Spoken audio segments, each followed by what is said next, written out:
Sindaci prendono contromisure, Agrigento bonifica le strade, Cianciana impone a chi arriva di registrarsi, fare il test o la quarantena, audizione del presidente di Assoturismo in Senato.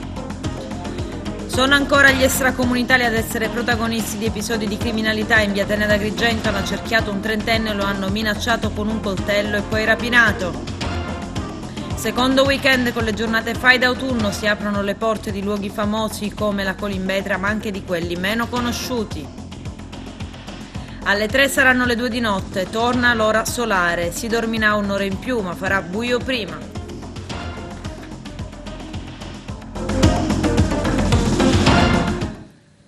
Bentrovati gentili telespettatori al nostro appuntamento con l'informazione. Il presidente di Assoturismo, Vittorio Messina, agrigentino, in audizione in Senato. Senza piano straordinario l'industria turistica rischia la decimazione da pandemia. Il servizio del nostro direttore Arturo Cantella. Il presidente di Assoturismo, Vittorio Messina, è intervenuto in audizione in Commissione Industria a Palazzo Madama in merito ai sistemi di sostegno e di promozione dei servizi turistici e le filiere produttive associate alla valorizzazione del territorio. Il turismo internazionale è assente da marzo, ha spiegato Vittorio Messina, così come manca il turismo leisure e business travel e non si potrà contare sul turismo scolastico. I congressi ed eventi sono stati nuovamente sospesi, la domanda turistica interna si è arrestata anche in conseguenza delle ultime notizie sui contagi. Tutto questo arrecherà ulteriori enormi danni agli operatori del settore. Inoltre, ha aggiunto Messina, si deve sottolineare che il comparto è caratterizzato da forte diversificazione nelle tempistiche di fatturazione tra gli operatori, distinzione dovuta alla stagionalità e alla tipologia dei servizi offerti. Il decreto legge agosto, ha detto Vittorio Messina, ha introdotto alcune importanti novità per il sostegno del settore, ma occorre fare di più.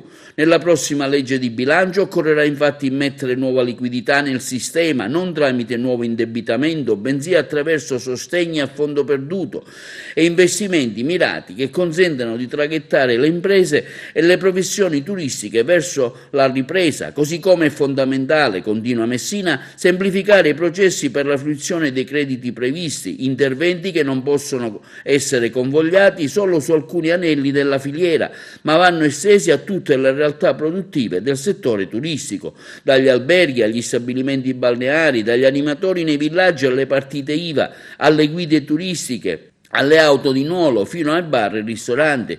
Come abbiamo già sottolineato nel corso degli stati generali avvenuti lo scorso mese di giugno, conclude il presidente Messina, nel prossimo futuro occorrerà concentrarsi su come declinare il fare turismo nel nostro paese una volta passata questa emergenza.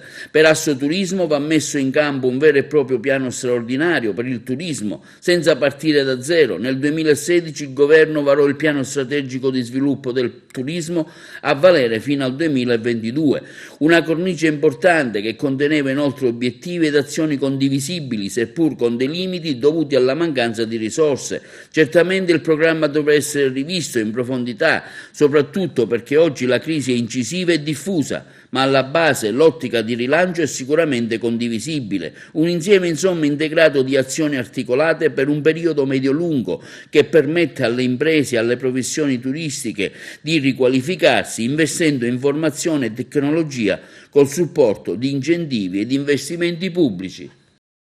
Su disposizione del sindaco Franco Miccichè, lunedì 26 ottobre prossimo si procederà alla sanificazione delle strade del centro e dei quartieri periferici della città di Agrigento. Gli interventi verranno effettuati durante le ore notturne, seguendo un calendario prestabilito che abbraccerà l'intero territorio. E sempre in tema di prevenzione anti-Covid-19, il sindaco Miccichè invita i titolari di attività in cui c'è il contatto con il pubblico ad adottare tutte le misure precauzionali previste dalla legge. Oltre alla misurazione della temperatura a chi entra all'interno, anche il mantenimento della distanza di almeno 1 metro e l'invito a tutti a igienizzare le mani con il liquido disinfettante. Nel prossimo fine settimana il sindaco di Messina disporrà con ordinanza l'individuazione di una zona contigua al centro storico nella quale adottare misure più restrittive circoscritte per fasce orarie. Le misure sono state annunciate nel corso della riunione del Comitato Ordine e Sicurezza Pubblica svoltasi in prefettura in modalità videoconferenza finalizzata alla disamina delle modalità attuative delle misure per il contenimento del contagio da Covid-19 introdotte dal DPCM del presidente Conte. L'incontro è stato presieduto dal prefetto dottoressa Maria Carmela Librizzi, che ha evidenziato che a causa dell'andamento della situazione epidemiologica diventa sempre più crescente l'esigenza di prevenire ogni occasione di assembramento o concentrazione di persone in aree pubbliche. Nel recepire il DPCM, afferma il sindaco De Luca, sono stati disciplinati i seguenti aspetti per maggiore chiarezza. In specifiche zone della città, tra Viale Boccetta e Viale Europa, scatta il coprifuoco dalle ore 00:30 alle ore 5, escluso per motivate esigenze lavorative e di salute, autorizzate le cerimonie civili e religiose con la partecipazione massima di 30 persone. È importante precisare che in tale numero non devono essere conteggiati conviventi, congiunti e parenti ed affini fino al secondo grado di entrambi gli sposi. Le attività commerciali, così come i servizi bancari, postali e assicurativi, si svolgono regolarmente a condizione che siano rispettate le distanze e gli ingressi dilazionati per evitare assembramenti. I servizi di ristorazione sono consentiti con i seguenti orari: 5:24 per la somministrazione al tavolo, 5:18 senza servizio al tavolo. Resta consentito il servizio di asporto, restano sospese le attività in discoteche e le feste.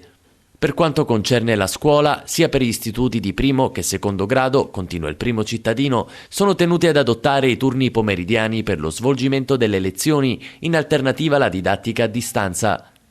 Per il servizio di assistenza scolastica, al fine di garantire pari opportunità agli studenti con disabilità, l'azienda Messina Social City incrementerà a 12 ore il servizio di assistenza agli alunni, che potrebbero diventare 18 come senso di civiltà. Per i lavoratori dipendenti della pubblica amministrazione, precisa il sindaco, è fatto obbligo di osservare un orario lavorativo in presenza, assicurando l'articolazione in fasce differenti. Inoltre i dipendenti comunali sono tenuti ad assicurare non meno del 50% di attività lavorativa in presenza. Non ho affrontato l'argomento Movida, conclude De Luca, come fatto in altri territori come unica azione di contrasto perché sarebbe stato riduttivo e poco serio. Ho preferito una scelta di campo che dia un respiro più ampio. Ho comunque dato mandato a tutte le unità di polizia municipale e metropolitana di vigilare sul rispetto delle prescrizioni e sanzionare severamente le violazioni. Cianciana si associa al metodo Cuffaro. Chiunque rientri nel nostro comune da altre regioni o dall'estero dovrà segnalare la propria presenza all'ufficio di protezione civile. A stabilirlo il primo cittadino Francesco Martorana, che segue l'esempio del collega sindaco di Raffadali. Adesso l'ingresso a Cianciana dovrà essere accompagnato da tampone anti-Covid-19 o test molecolare negativo effettuato nelle 72 ore antecedenti l'arrivio. Chiunque dovesse esserne privo sarà messo in quarantena obbligatoria presso la propria abitazione e dovrà sottoporsi ai test presso l'azienda sanitaria locale di riferimento. Nel piccolo comune dell'Agrigentino si sono registrati 2 nuovi contagi ed il ceppo è proveniente dal Belgio. Ecco perché dunque il sindaco è arrivato alla scelta del tampone obbligatorio pre o post ingresso e alla comunicazione della presenza sul territorio di Cianciana.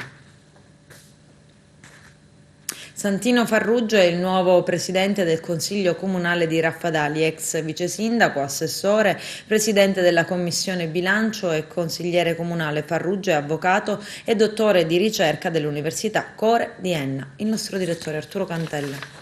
L'avvocato Santino Farrugia di Raffadali è stato eletto nuovo presidente del Consiglio Comunale nell'ambito della cerimonia di insediamento del nuovo Consiglio eletto dai raffadalesi la scorsa tornata elettorale, che ha visto vincitore riconfermato l'uscente Silvio Cuffaro.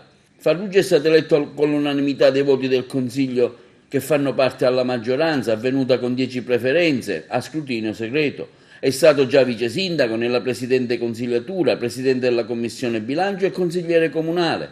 In queste elezioni ha ottenuto ben 720 voti, risultando il secondo degli eletti. Farrugio, oltre a svolgere l'attività forense, è anche dottore di ricerca all'Università Core di Enna. I consiglieri neoeletti della nuova legislatura qua a Raffadali martedì sera mi hanno votato ed eletto presidente del Consiglio Comunale.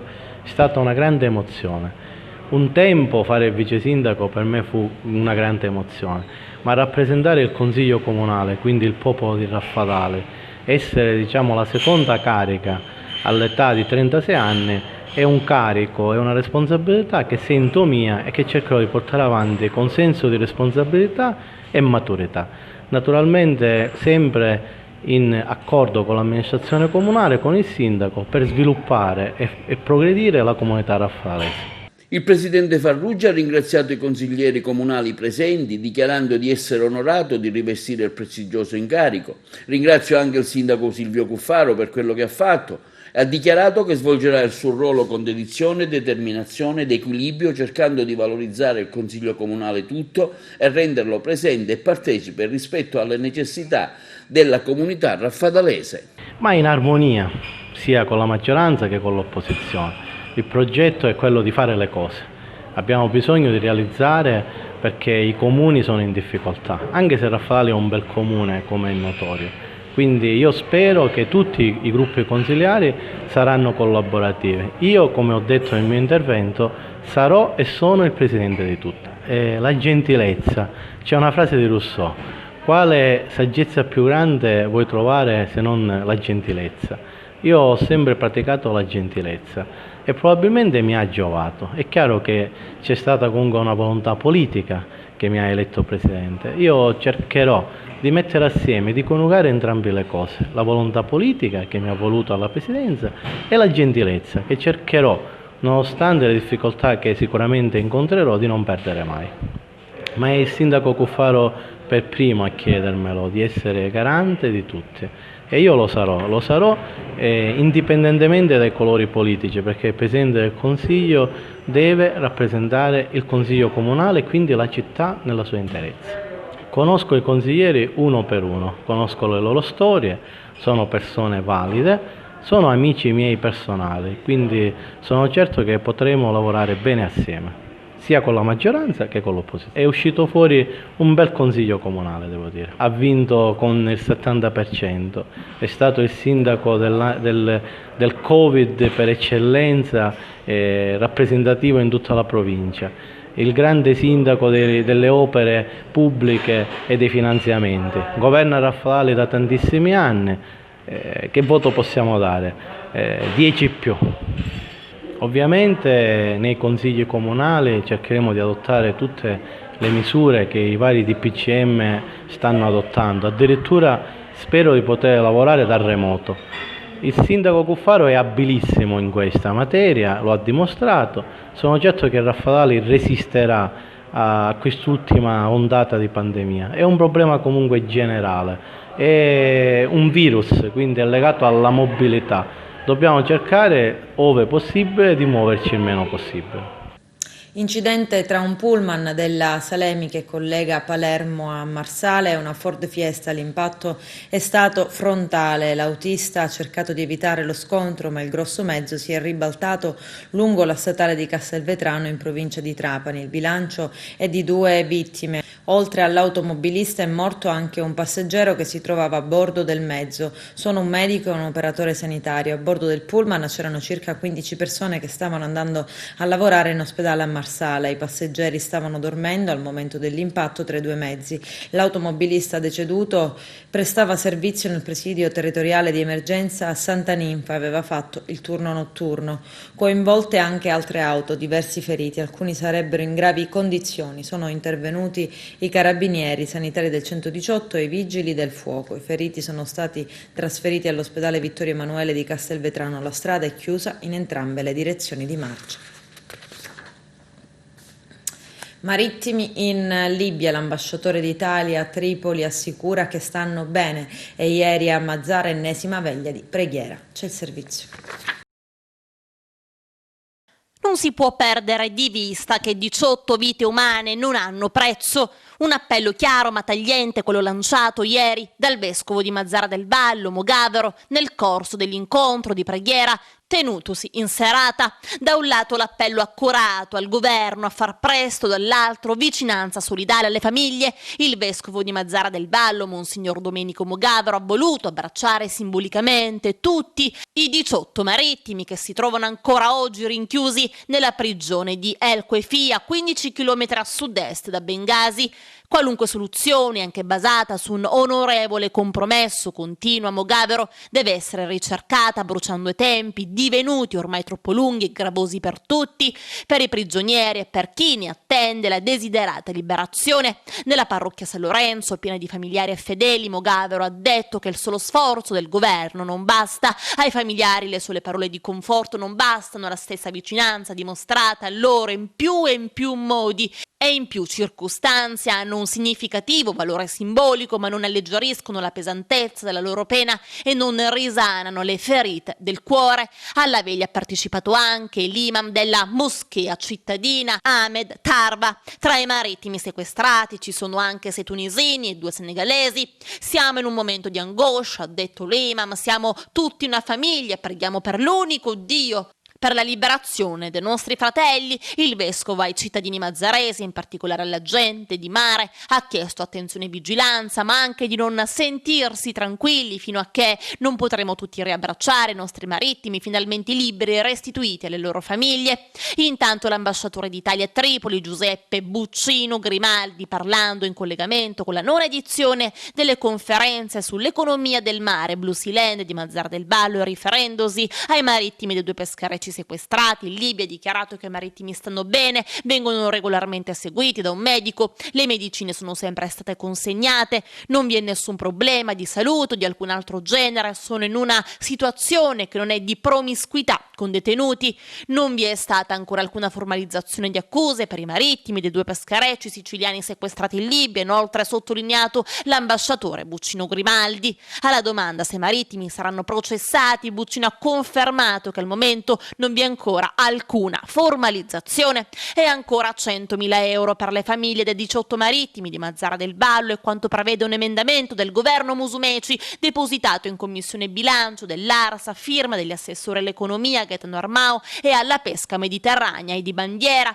e che sarà inserito nella prima legge all'esame del Parlamento siciliano già da martedì prossimo. Tutto, sottolinea il presidente della regione siciliana Nello Musumeci, sembra ancora inspiegabilmente fermo, nonostante si parli di trattative avviate da Roma per risolvere questa vicenda che giorno dopo giorno accresce angoscia e rabbia. 18 uomini sono da oltre 50 giorni sotto chiave per un atto di pirateria e le loro famiglie, oltre al dramma che stanno vivendo, cominciano inevitabilmente a patire grossi disagi dal punto di vista economico. Sentiamo pertanto il dovere morale di offrire loro un sostegno in attesa che il governo centrale giunga ad una soluzione, ma questa trattativa non può avere tempi infiniti e rinnoviamo con forza l'appello al Premier Conte e al Ministro degli Esteri Di Maio affinché si arrivi a una soluzione che riconsegni i nostri pescatori e loro affetti alla loro attività quotidiana. L'emendamento di 4 commi istituisce un contributo straordinario a fondo perduto. Sarà il Dipartimento della Pesca Mediterranea a provvedere al ristoro delle famiglie interessate da tali eventi. Accerchiato e rapinato dei soldi che aveva con sé lungo la via Atenea, subito dopo il circolo Empedocleo, vittima di quella che è stata una rapina a mano armata, un 30enne agrigentino che aveva appena finito di lavorare in uno dei locali della Movida e si stava dirigendo verso la stradina dove aveva parcheggiato l'autovettura. Da lì a poco sarebbe tornato a casa, invece è stato all'improvviso accerchiato da 4 extracomunitari che gli hanno puntato un coltello. Volevano i soldi, tutti i soldi che il giovane aveva con sé. Consapevole del fatto che stava rischiando grosso, il 30enne agrigentino ha lasciato cadere nelle mani dei delinquenti il portafogli. Ieri mattina non risultava essere chiaro quanto effettivamente i 4 criminali gli avessero portato via. Si allontana dal centro d'accoglienza Casa Gabbiani del villaggio Mosè d'Agrigento e prova a far perdere le proprie tracce. Sperava probabilmente di passare inosservato prima lungo la strada statale 115 e poi fra le campagne di Contrada Mosella. In realtà di quel tunisino che camminava spedito con aria guardinga si sono accorti i poliziotti della stradale di Agrigento, agenti che durante un pattugliamento del territorio hanno subito intuito di chi doveva effettivamente trattarsi. il giovane tunisino ha tentato ancora una volta di dileguarsi. I poliziotti della stradale sono però riusciti a bloccarlo e lo hanno accerchiato e portato sull'autovettura di servizio. È stato portato dunque alla caserma della stradale in via Crispi e si è proceduto alla sua identificazione. Nessun dubbio sul fatto che si trattava proprio di quell'extracomunitario che a gambe levate era riuscito a scappare dal centro d'accoglienza, un uomo che risultava essere stato già espulso. Ieri fino a tarda mattinata la sua posizione era al vaglio, non aveva commesso nessun reato certo, ma appariva scontato che si andasse verso un nuovo decreto di espulsione dal territorio nazionale. Accade ciclicamente infatti, tanto ad Agrigento quanto a Siculiana, che i migranti ospiti dei cosiddetti centri d'accoglienza per la quarantena provino e talvolta ci riescano a dileguarsi e far perdere le proprie tracce, inseguendo il sogno d'arrivare chissà dove in Europa. A cercare di fermarli in tempo, riuscendovi così come è stato ieri, sono spesso le forze dell'ordine.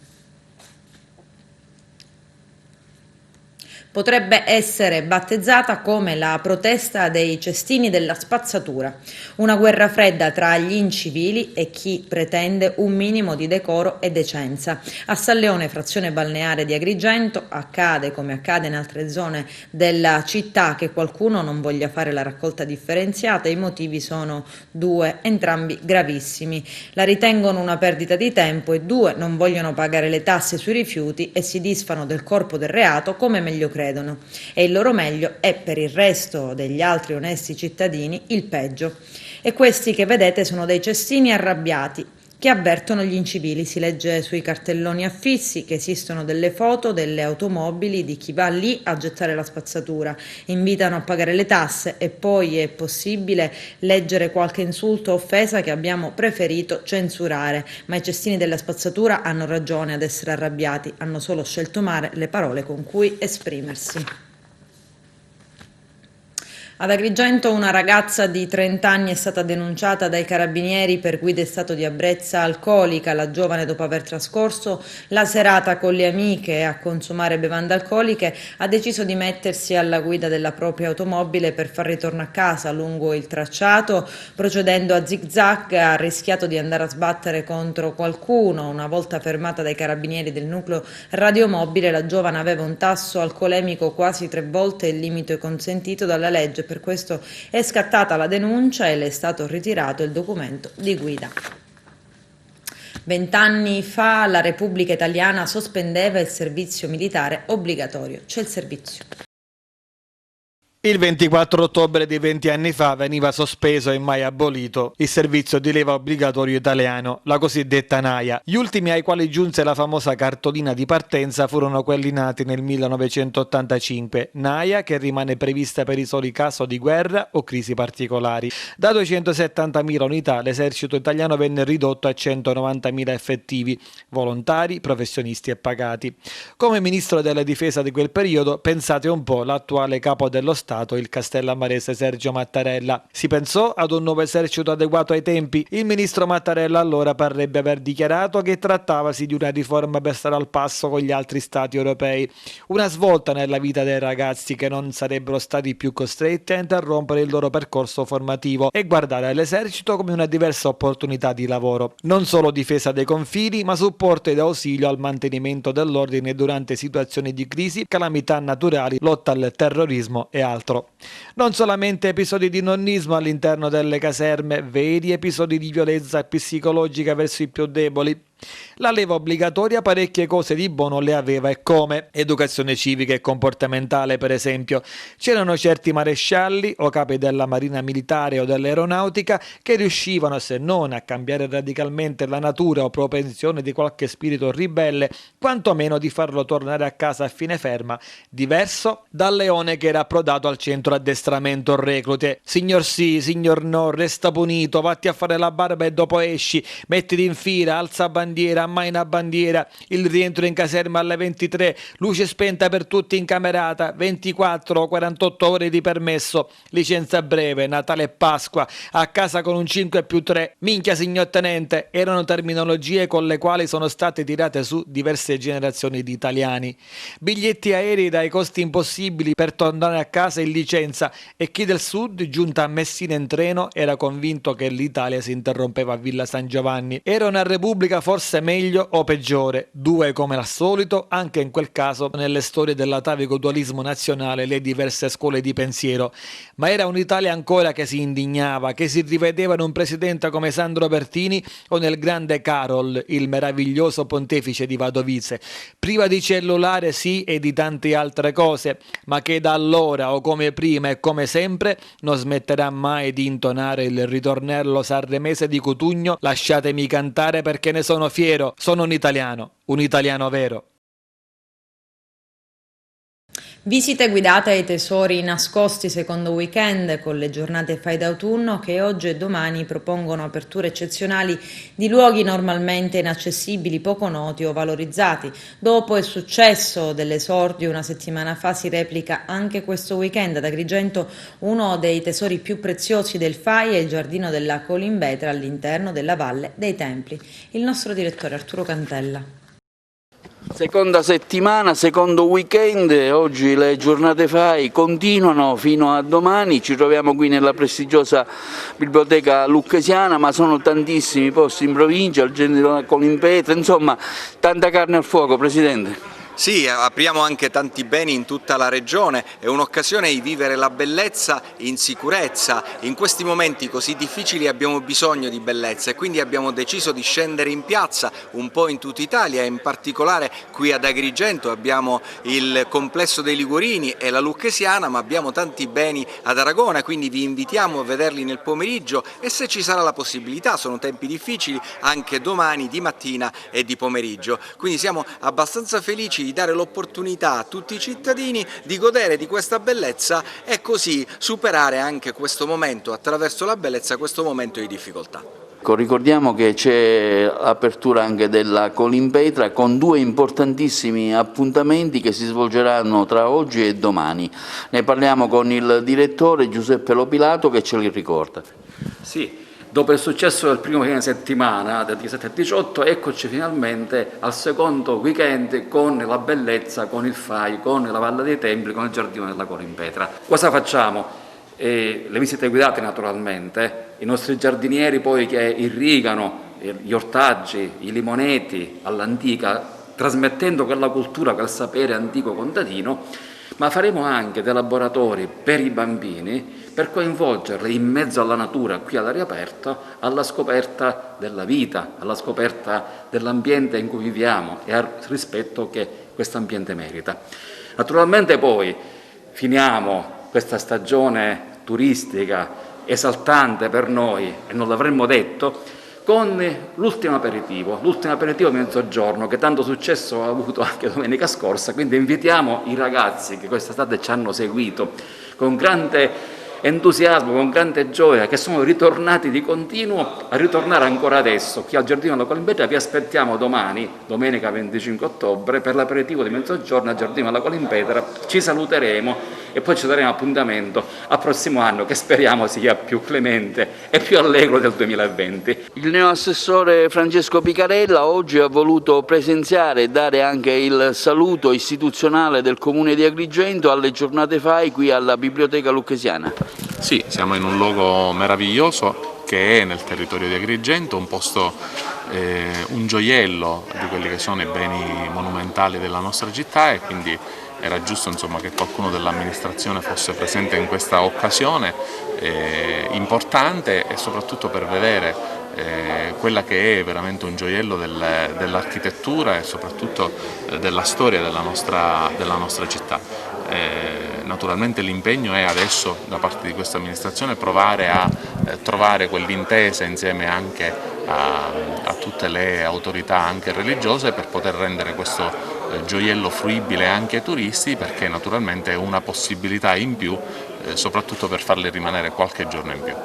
Certamente questa iniziativa è un'iniziativa importante, meravigliosa, che rivela come la Biblioteca Lucchesiana è una istituzione che può essere considerata vanto per la città di Agrigento. Tutte quelle che lavoriamo, quelle che operiamo, lavoriamo sempre con questa intenzione, con questa idea, cioè noi siamo amministratori di ciò che non ci appartiene. Noi dobbiamo fare tutto il possibile perché il patrimonio culturale, artistico, architettonico venga sempre valorizzato, custodito, promosso per arricchire la comunità locale. Quindi un arricchimento che è culturale e che può avere anche ripercussioni per quanto riguarda il turismo. Quindi l'iniziativa di oggi che il FAI ha ripetuto è un'iniziativa che dà questa attenzione alla biblioteca lucchesiana. E l'unica cosa che voglio dire è questa, la biblioteca lucchesiana continuerà a svolgere il suo servizio per promuovere la cultura, perché il vescovo Lucchesi Palle, quando donò la sua biblioteca alla città di Agrigento, aveva un solo obiettivo, un solo scopo: formare cittadini e formare cristiani. Come si formano le persone? Dando idee, mettendo la gente nelle condizioni di conoscere la storia, la filosofia, la teologia. Quindi la formazione eleva il livello sociale, politico di una comunità. Ecco, per questo noi, fedeli a questa idea, fedeli a questo compito che il Lucchesi Palle ci ha consegnato, noi vogliamo continuare a svolgere questo servizio, non soltanto come attività legata al turismo, quindi ad avere qui delle utenze, ma noi vogliamo svolgere principalmente questa funzione culturale. Adesso c'è la pubblicità, tra poco vi aspetto. Domani 25 ottobre alle 18 nei locali della Proloco di Realmonte è l'inaugurazione della mostra dal titolo Fatti di carta. Arturo Cantella. Siamo con Viviana Caparelli, ideatrice di una esposizione che domani, domenica, si inaugurerà a Realmonte con delle creazioni di cartapesta. Domani ci sarà l'inaugurazione a Realmonte presso i locali della appunto alla Proloco di Realmonte alle ore 18:30 con la mostra Fatti di carta di Stefano Gallitano, curata da me. E saranno garantite e obbligatorie tutte le prescrizioni Covid. La mostra appunto ha come tema centrale la cartapesta. Stefano Gallitano con la sua grande abilità e con le sue mani ha realizzato dei veri e propri capolavori con la carta appunto.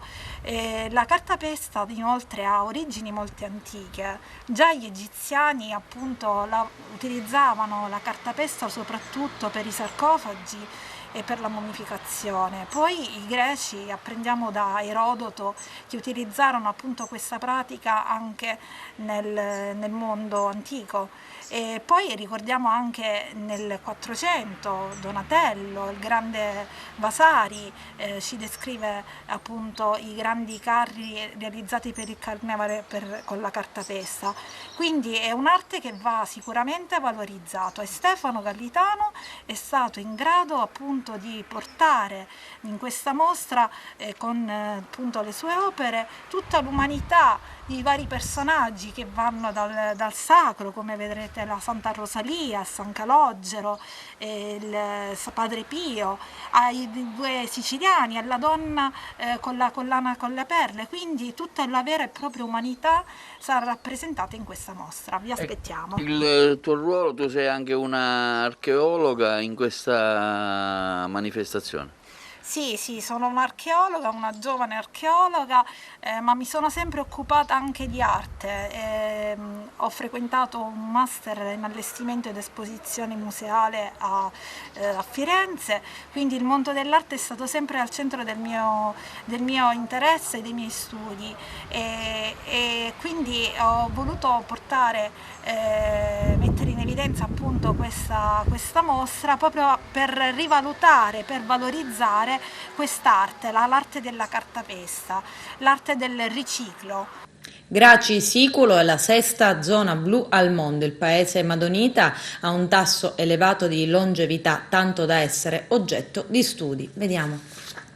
E siamo qui a Geraci Siculo perché c'è l'applauso di tutti i cittadini, c'è il sindaco, 60 anni di matrimonio e questo è il vostro trofeo, io ve lo consegno. Ma il sindaco dov'è? Il sindaco dov'è? Eccolo qua, il sindaco come si fa a raggiungere 60 anni di matrimonio? ma io ancora non lo so perché no, alcuni in meno, quindi non lo so, però insomma il signor Mauro e la signora Maria sono un esempio. Abbiamo diverse coppie quest'anno che hanno compiuto, sono 4 o 5 coppie che hanno compiuto 60 anni di matrimonio, quindi forse l'aspetto della longevità, del vivere bene, dell'amarsi, del vivere in un piccolo paese, porta anche a questi bei risultati, a questi bei traguardi. Ecco, Geracisicolo fa parte delle zone blu del mondo, so che addirittura si attesta al 6° posto tra le zone blu del mondo. Cosa significa esattamente? Che studi ci sono stati? Chi si sta interessando di questo? Sì, si sta interessando il professore Caruso dell'Università degli Studi di Palermo in collegamento con degli studi che sono portati avanti da diverse università degli Stati Uniti.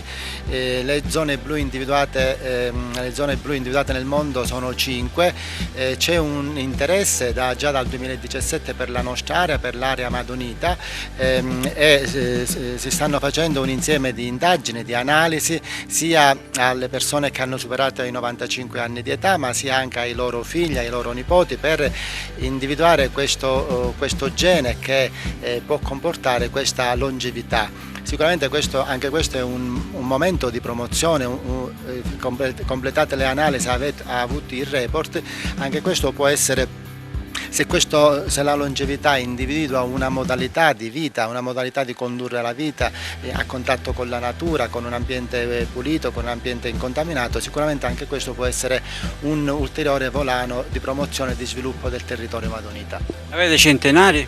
Abbiamo 2 centenari, uno l'abbiamo festeggiato a giugno scorso, un altro ci apprestiamo a festeggiarlo il 14 novembre, 2 centenarie, e dopo abbiamo altre 2 signore che compiono 99 anni, quindi diciamo che in questo aspetto i maschi siamo perdenti, perché diciamo, le persone più longeve sono tutte di sesso femminile.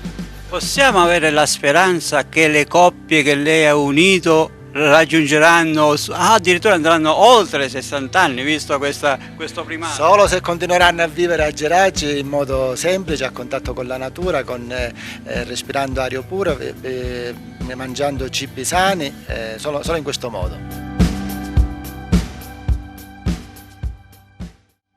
Oggi le lancette dell'orologio si spostano indietro di un'ora, come sempre in questa stagione. Alle 3 di notte le lancette torneranno a segnare le 2 di notte. Potrebbe però non accadere più. Entro il 21 aprile 2021 ogni paese dell'Unione Europea dovrà decidere se mantenere l'ora solare, l'ora regale o l'alternanza. Le posizioni tra i vari stati sono divergenti, un cambiamento che potrebbe causare una certa confusione a livello di fusi orari europei, sul quale ancora si discute. L'Italia invece propende ancora per l'alternanza, soprattutto per ragioni economiche. L'ora legale permette di accendere le luci un'ora dopo, con un risparmio non indifferente. Stanotte torna comunque l'ora solare, le lancette si spostano indietro di un'ora, si dormirà un'ora in più, ma farà buio prima.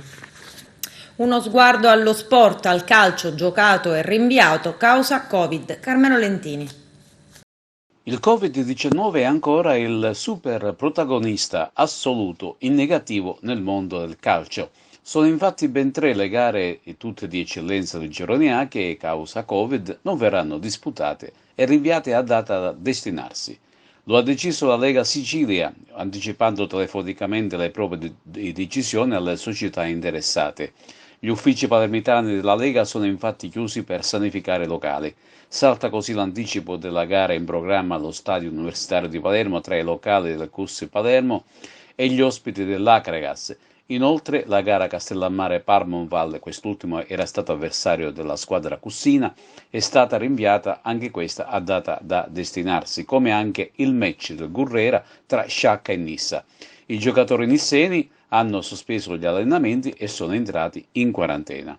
Si giocheranno regolarmente Marsala Casteltermini, Pro Favara Misilmeri, San Gataldese Marineo, Canicatti Mazzara e Monreale Folgore. Nel campionato di promozione Girone A, impegno casalinga del capolista Camarat che ospita il Castelbuono. Riposa invece il Raffadali. Scendendo di categoria, in prima Girone G, grande derby agrigentino tra l'Empedoclina e il capolista Atletico Favara. Il Gemini ospite del Gorgonia, mentre si anticipa questo sabato Villarosa e Ravanusa. In seconda categoria si gioca la seconda giornata e che vede impegnati alcune agrigentine. Virtus Favara sul campo della Nuova Caterinese, Muxar in casa con la Mazzarinese. Rinviata a sabato 7 novembre la sfida tra Atletico Licata e Villalba, mentre domenica 8 novembre si disputeranno Alessandria della Rocca Alimena e Marianopoli Campobello di Licata. Volley, la SEAP Aragona vince anche il test amichevole di Modica e si impone per 2-7-1. L'intervista al coach Massimo Dagioni. Vediamo. Mister Massimo Dagioni, un altro buon test per la SEAP Dalicardì Aragona per amalgamare sempre di più il gruppo, migliorare la condizione atletica. Sì, dal punto di vista fisico-atletico avevamo qualche problemino, ma già dalla settimana scorsa infatti ho ulteriormente mischiato le carte, però come si dice si fa di necessità virtù, nel senso che pur con qualche giocatrice fuori ruolo, qualche giocatrice che si è adattata a fare delle cose un pochino diverse, la qualità del gioco, il ritmo di gioco è stato molto buono, grazie anche a Modica che è un'ottima squadra, e quindi abbiamo fatto un test secondo me molto utile per tutti. Io ho avuto sicuramente delle buone risposte in ordine a delle situazioni di gioco che avevamo provato in allenamento. Con questo è tutto, termina qui l'edizione del telegiornale. Grazie per la gentile attenzione e per essere stati con noi. A presto.